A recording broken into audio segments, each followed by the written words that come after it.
Tonight we begin with the power play involving Iran from Tehran to Washington. Protests have high-stakes diplomacy. They're all colliding at a critical moment for West Asia, as Iran marks 47 years since the Islamic Revolution with mass rallies. The shadow of the deadly crackdowns, nuclear tensions, and the threat of fresh American military action looms large. Hundreds of thousands of Iranians flooded the streets of Tehran today, marking the 47th anniversary of the 1979 Islamic Revolution. Rallies were held in more than 1,400 cities nationwide, with some 7,700 domestic and foreign journalists covering the massive show of force, unity and defiance by the Islamic Republic.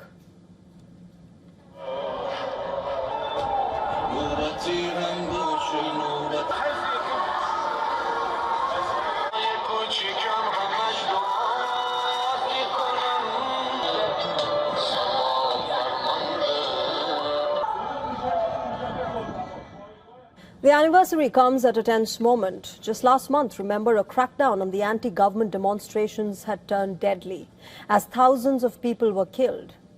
Even as official celebrations unfolded, protesters were heard renewing anti-government chants from balconies and residential blocks. Speaking amid the commemorations, President Masoud Pezeshkian vowed that Iran would not bow to outside aggression. His message was loud, that the Islamic Republic will stand firm even as the threat of U.S. military action looms large. Our country, Iran, will not yield to their excessive demands. Iran will not give in to injustice or aggression, but with all our capacity and in pursuit of peace and stability in the region, we are engaged in dialogue with our neighboring countries. Now, the threat is not abstract, because in Washington today, President Donald Trump is set to host the Israeli Prime Minister, Benjamin Netanyahu, at the White House. The high-stakes meeting is against the backdrop of escalating regional tensions and delicate nuclear negotiations with Tehran.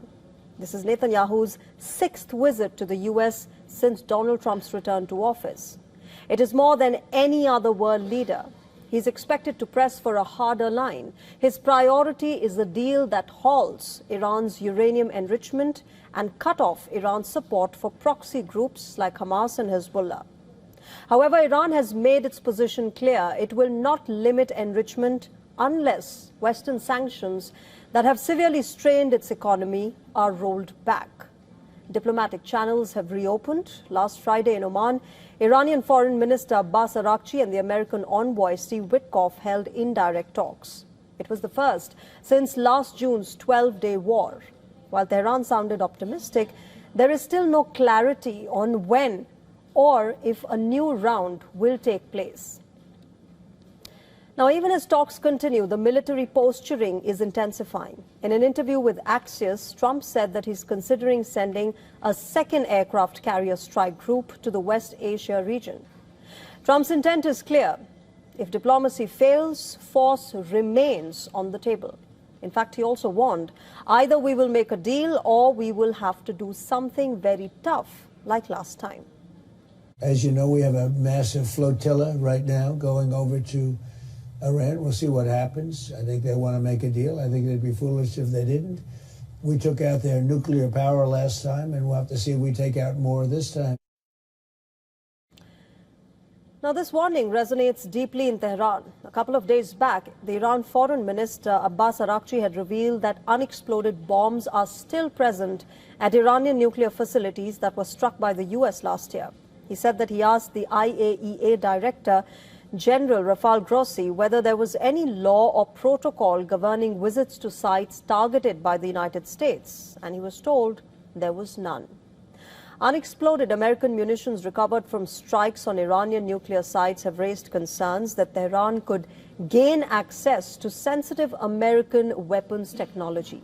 Reports suggest that some Tomahawk cruise missiles and bunker-busting bombs struck at Iranian facilities. They did not detonate, and they're now in Iranian custody. These unexploded bombs and weapons contain intact guidance, navigation and sensor systems that could potentially be studied and reverse engineered for technical insights. Washington typically tries to recover such munitions after conflicts to prevent adversaries from doing so. But Tehran has a history of exploiting captured foreign systems. In 2011, Iran studied a downed RQ-170 reconnaissance drone and subsequently developed its own variants. Abbas Araghchi insisted that a security protocol must be established before any inspections can proceed, citing the presence of unexploded munitions and other risks. He also made one thing clear: Iran does not trust Washington and that the outcome of the current talks remains uncertain. Which raises a crucial question. As Washington weighs sending a second armada to the region, is Iran preparing its own response? Well, reports and rhetoric from Tehran suggest the possibility of reverse-engineered American missiles being readied as a deterrent against any further American buildup. All of this unfolds under the shadow of last June's 12-day conflict. Remember, Israel, with U.S. support, had launched a swift and deadly assault on Iran, targeting military and nuclear sites, civilian facilities, and carrying out assassinations of commanders and scientists. Iran retaliated with missile and drone strikes on Israeli military and intelligence targets. During the conflict, U.S. had bombed 3 nuclear sites before a ceasefire was announced. The United States has rewritten its own narrative on the India-US trade deal. The Trump administration has revised its official fact sheet, deleting key claims, diluting bold language, and in the process, effectively confirming what New Delhi has maintained all along. India did not surrender its core interests to America, and these changes are significant because this is not any routine edit. This is a strategic rollback. Just days ago, the White House had claimed major concessions from India, tariff cuts on sensitive products, a firm $500 billion purchase commitment, and even the removal of digital services tax. But now, much of that language has either disappeared or has been softened, after it created confusion and led to criticism from the opposition in India as well. The revisions alone tell a clear story. At the heart of this lies agriculture, one of India's most politically sensitive and economically critical sectors. The earlier US fact sheet explicitly claimed that India would reduce tariffs on certain pulses. That was the line that was used. But this has now been erased entirely. Pulses matter deeply to India. The country leads the world in producing and consuming lentils, chickpeas, and dry beans. And millions of farmers depend on tariff protections to survive in a competitive global market. The changes do not stop there. The White House has replaced the word committed with intends when describing India's proposed $500 billion purchase of American goods. And the $500 billion goods no longer include agricultural products. This is crucial because not only does the agriculture sector account for around 1/5 of India's GDP, it also safeguards the sector and domestic farmers. The updated fact sheet also no longer mentions that India would eliminate digital services taxes. In simple terms, digital services tax is essentially a tax that governments charge on big digital companies like Google and Meta that make money from users in their country. Now, the alterations in the US fact sheet reflects that New Delhi successfully pushed back on these characterizations, indicating that back-channel talks between America and India are ongoing and that further changes could still be on the table.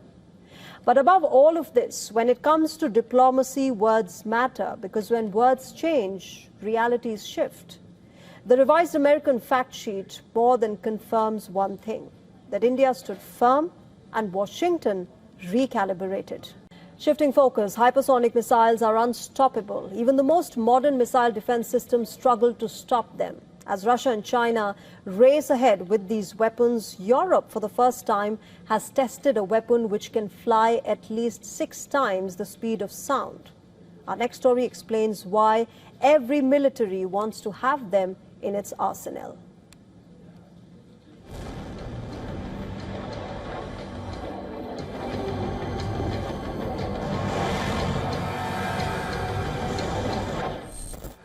Europe stands at a strategic crossroads. The battlefield of tomorrow will be won or lost not with tanks or drones alone, but with speed, ultra-speed that shatters defenses and redefines deterrence. Speed is the new supremacy. In modern warfare, whoever moves fastest survives longest. And for years, Europe has watched from the sidelines as others mastered the art of hypersonic strike. Now, a German startup has claimed a big stride toward delivering Europe's first hypersonic weapon by 2029. The company Hypersonica conducted this test in Norway. The projectile flew more than 300 kilometers at 6 times the speed of sound. This marks Europe's first serious breakthrough in hypersonic weapons. Hypersonic missiles are weapons that travel at speeds greater than Mach 5 and have the ability to maneuver during flight. This combination of extreme speed and unpredictable flight paths makes them significantly harder to detect and intercept compared to traditional ballistic missiles, which follow a predictable parabolic arc. But here's the hard truth: Europe is behind.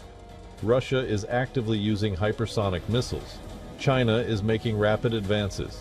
The US, too, is rushing to develop its own hypersonic systems. Europe, meanwhile, has struggled with fragmented defense budgets, slower procurement cycles, and heavy reliance on NATO's American shield. Sovereign hypersonic capability has lagged, tied up in long-term state projects and moving at bureaucratic pace.